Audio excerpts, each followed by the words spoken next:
Arquitecto, compañeros, tengan ustedes muy buenos días. En esta oportunidad les vamos a hablar lo que es la huella de carbono y la arquitectura. ¿Qué es la huella de carbono?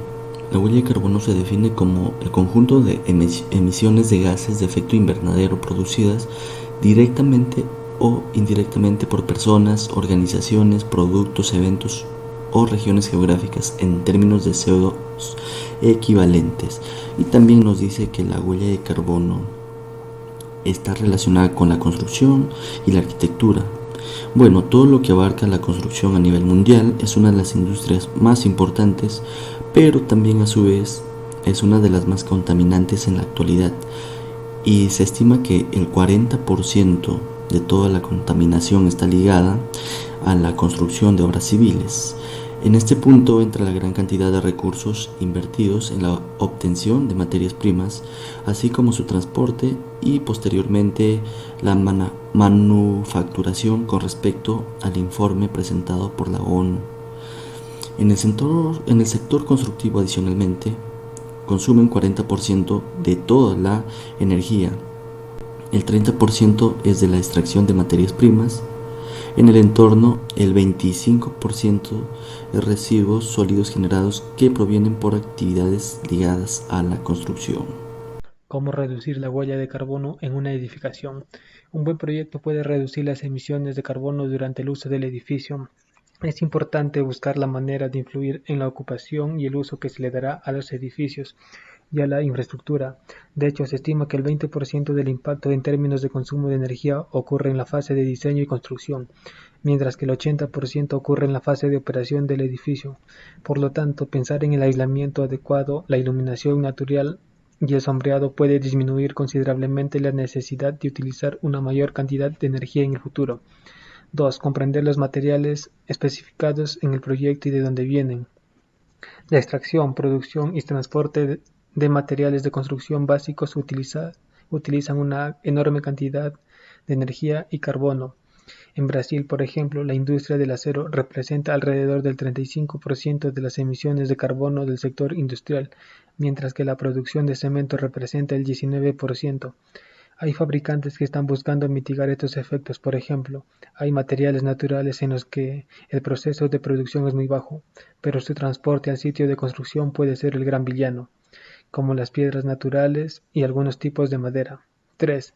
Durante la fase de construcción, es importante considerar el impacto de la maquinaria pesada, el transporte de materiales y la generación de residuos, así como su eliminación adecuada. La huella de carbono y la arquitectura. En lo que podemos hablar sobre la huella de carbono y la arquitectura es que, bueno, la huella de carbono nace como una medida de cuantificar y generar lo que sería un intercambio del impacto de una actividad.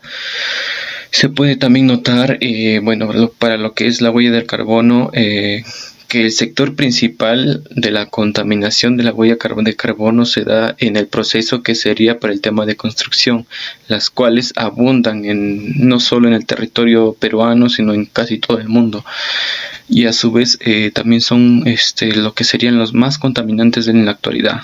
Se estima que también que la mitad de la población y el 40% de las emisiones del CO2 es generada por actividades directas o indirectas. Como ya mencioné, de las construcciones civiles, la gran cantidad de recursos invertidos por la obtención de materias primas, aparte del transporte, son los que generan un gran cambio para lo que sería del tema de construcción.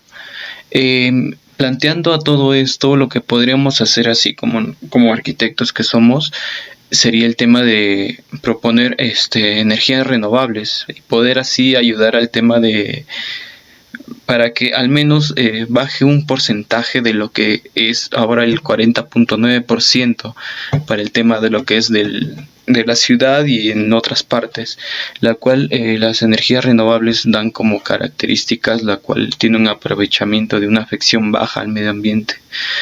Son energías ilimitadas, ya que no se agotan por el consumo, y se trata de fuentes de energías autóctonas.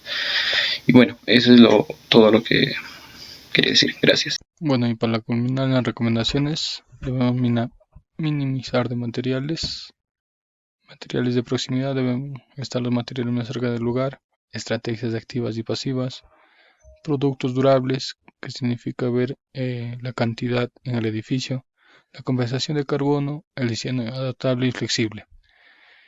Y concluimos que debemos dar charlas para toda la población cajamarquina para informar sus consecuencias y cómo contribuir a su disminución. Agregamos también que debido al confinamiento por el COVID-19 y la paralización económica se percibió una reducción transitoria de la huella de carbono. Sin embargo, las concentraciones de gases del efecto invernadero seguirán aumentando y así alcanzará los niveles más altos después de esta pandemia